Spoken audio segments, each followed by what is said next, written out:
Hi everyone, it's Lisa here at the 2 Acre Homestead on Pantry Series, and we are on episode number 2 for the Pantry Series. So today we are going to be talking about not letting your food go to waste. There is a lot of waste that happens in kitchens. And when you're trying to establish a pantry, waste is your enemy. It's enemy number one. And what you want to start figuring out is what you can do to minimize your waste of food. Now, the first thing that you want to do when you're trying to minimize food waste starts with not at the grocery store. It starts with making a shopping list before you go to the store. Kind of have an idea of what you're going to be cooking for the week. It kind of goes back to the previous episode. Know what your family's going to eat on the regular basis. Know what your family's going to eat when they're stressed, and know what the family's needing to eat when they're busy. Make out a shopping list and do your best to stick to the list. Then, once you're at the grocery store, try to only buy what you need for that particular week. I know that seems like that doesn't make sense, but when you're trying to build a pantry, but what you're trying to do is you're trying to stop the bleeding. In a triage situation, when somebody has been hurt, that's the first thing. If they are bleeding, that's the first thing you need to do, is you need to stop the bleeding before you can treat the other injuries. And when you're trying to build a pantry, you need to stop the bleeding of food that has or will go bad. The other thing, if you do have food that's going to go bad, know what to do with it. So what are some of the things that you can do to preserve the food that you have already in your refrigerator and or freezers from keeping it, to keep it from going bad? First thing that you can do is try your best to take that food item, whatever it is. Let's say, for the sake of example, let's say it's onions.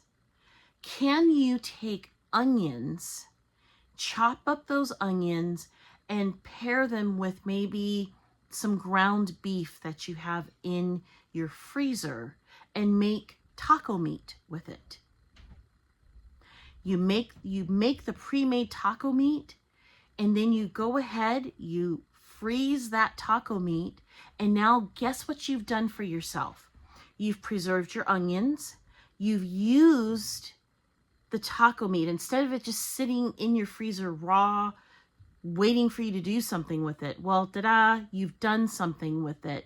And now you have meat that has been seasoned and frozen, and on those busy nights when you just need to throw in maybe just a little bit of taco meat and some shredded lettuce and wrap that up, you can make either a burrito out of it or actual tacos, but you've got the bulk of it already done, and you've preserved and prevented the food waste of those onions.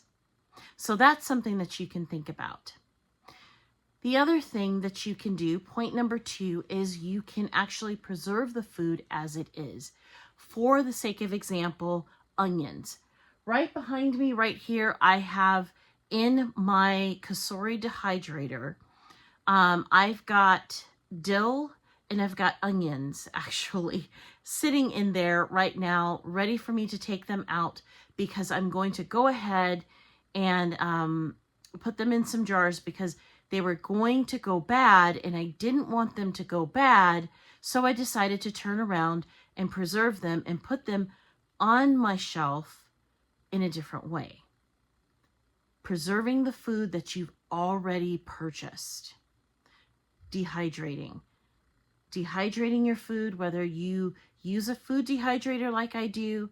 You can set an oven at the lowest temperature. If you're dealing with herbs, at the lowest temperature, you can dehydrate that food, or you can simply let it hang and air dry, and the air will dry it just as it is.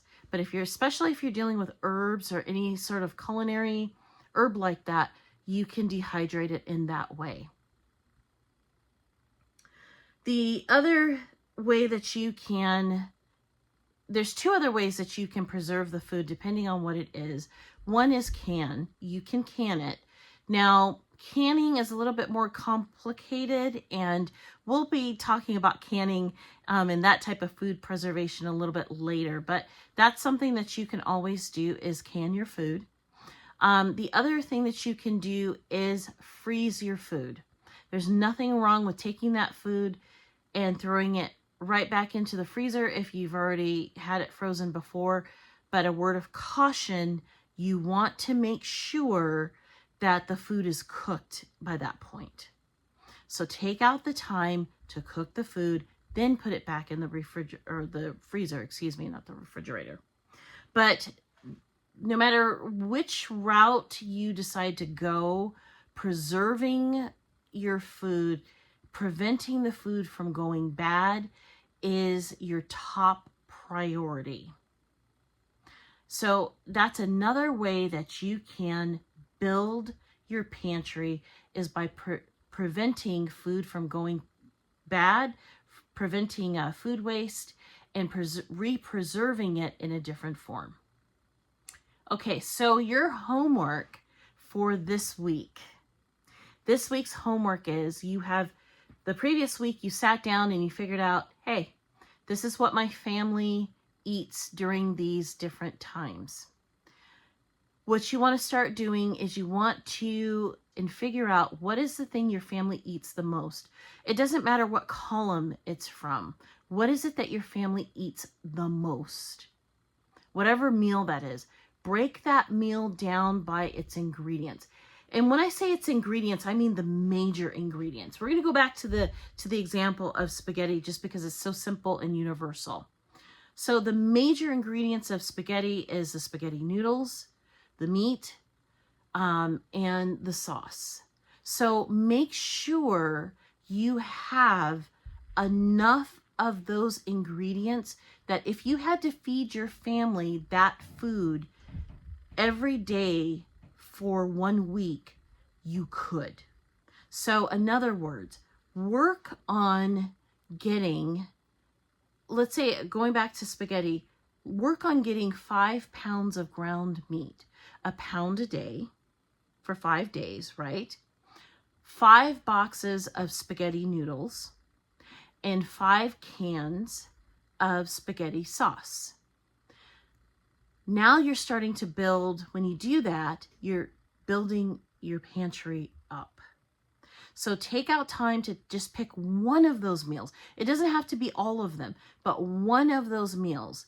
Take those big macro ingredients and try to save at least 5 of them. Stock up on 5 of each of those items, and then you will start building your pantry. Well, that's it from me here. From all of us to all of you, wherever you are, happy homesteading.